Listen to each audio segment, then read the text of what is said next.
ये सवाल का जवाब वो आसानी से तो कैसे देंगे, वो कुछ ना कुछ ऐसा सवाल करते कि सामने वाले को जवाब अपने आप मिल जाता। तो उन्होंने कुछ नहीं किया, एक कीमती हीरा अपनी जेब से निकाला और उस व्यक्ति के हाथ में रख दिया और कहा कि ये कीमती पत्थर है, ये पत्थर तो एक काम कर, इसका मार्केट में रेट पूछ कर आ, लेकिन अलग अलग वर्ग के लोगों से इसका रेट पूछना, इसको बेचना मत, बस इसका मूल्य पूछ कर आना। तो तुरंत भग जाता है और सबसे पहले जाता है आलू वाले के पास। उसको पूछता है कि भाई ये पत्थर है, ये अगर मैं बेचना चाहूं तो तुम मुझे इसके बदले क्या दोगे? तो कहता है अरे ये पत्थर एक काम करो, मैं तुमको एक बोरा ये जो मेरा ये है पोटैटोज, ये मैं तुम्हें दे दूंगा, आलू। तो कहता है कि अच्छा एक ही बोरा आलू आएगा इतने खूबसूरत पत्थर के लिए? तो कहता है ठीक है, वहां से चला जाता है। उसके बाद वो आगे बढ़ता है और वहां पर एक दुकान है, वहां पर जो चांदी वगैरह मिलता है वहां जाता है और उसको पूछता है कि भाई ये पत्थर अगर मैं आपको दे दूं तो आप इसके बदले मुझे क्या दोगे? बोले ये पत्थर, इसके बदले मैं तुमको है ना वो जो चांदी का टुकड़ा होता है ना वो इसके रिटर्न में तुम्हें दे दूंगा, कुछ 10,000 रुपए भी मैं तुमको दे सकता हूँ इसके लिए, तो तुम ये मुझे दे दो। तो कहता है कि नहीं।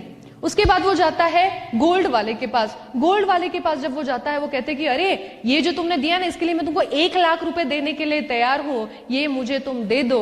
वो कहता है कि नहीं, ये तो मैं आपको नहीं दे सकता। लेकिन उन्होंने एक अजीब चीज देखी कि जिस भी व्यक्ति के पास गए उनके लेवल के हिसाब से उसने पत्थर की कीमत रखी।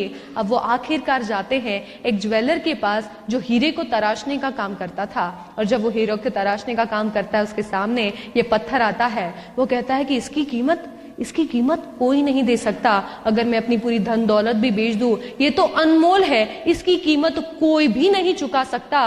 और ये सुनने के बाद वो शिष्य समझ जाता है और घर पर आता है, वापस लॉर्ड बुद्धा के पास आता है और उनके सामने बताता है कि ये सारे लोगों ने ऐसे ऐसे जवाब मुझे दिए हैं, तो इंसान की कीमत क्या है ये पत्थर से मैं कैसे जान पाया हूं?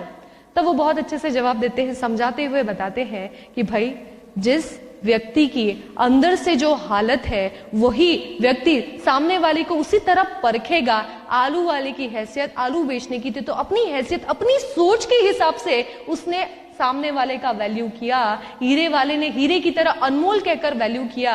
तो अगर आपको कोई आज के बाद बुरा भला कहता है कि तू बेकार है, थर्ड क्लास है, तेरे अंदर कोई टैलेंट नहीं, तो समझ जाइए कि वो आपकी बात नहीं कर रहा, वो अपनी बात कर रहा है।